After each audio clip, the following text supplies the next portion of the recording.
We take off quite literally from the Jomo Kenyatta International Airport as for the first time since the coronavirus pandemic interrupted aviation activities in March this year, Kenya is allowing international flights in and out of the country. Victor Kiprop is at the JKIA airport with the very latest. You've been there since 6 o'clock. What action have you witnessed? Mark, it's been more than 130 days to be precise. That's more than 4 months without any international passenger flight taking off or landing at the Jomo Kenyatta International Airport or any other airport in the country for that matter. And today, the day has been quite historic in itself, being that this kind of suspension has never been seen before. And the flights took off quite early, as early as 7 this morning. The first flight took off to Addis Ababa. We've seen several other flights to several other destinations, including Kigali. We've seen another flight to London. And just, of course, before we spoke to you, that's 1 hour ago, we had 2 flights landing from Kigali, Rwanda, and another one landing from Addis Ababa, Ethiopia, basically kickstarting the country into resumption of international passenger flights for the first time since March. But the most important thing, and a bit controversial on this aspect, has been the issue of whether passengers coming into the country should be quarantined or not. Of course, as you are aware, as the country is aware, the number of cases of coronavirus in the country continues rising.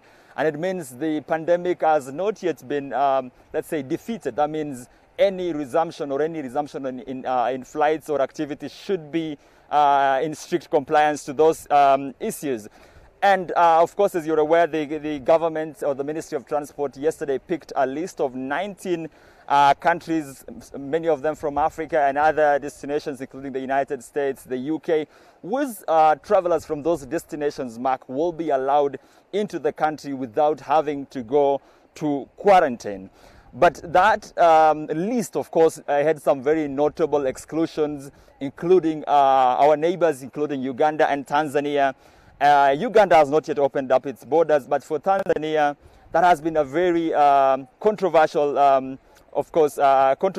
issue over the last 48 hours, which followed, of course, saw the Tanzanian Civil Aviation Authority banning Kenya Airways from flying to Dar es Salaam. And it is an issue that has escalated over the last 48 hours, and coming a few days after another plane carrying a Kenya delegation to the funeral of former Tanzanian President Benjamin Mkapa was allegedly turned back. Of course, we were asking ourselves if there is any coincidence or if this is the tip of the iceberg on, of course, probably a potential diplomatic standoff between the two countries.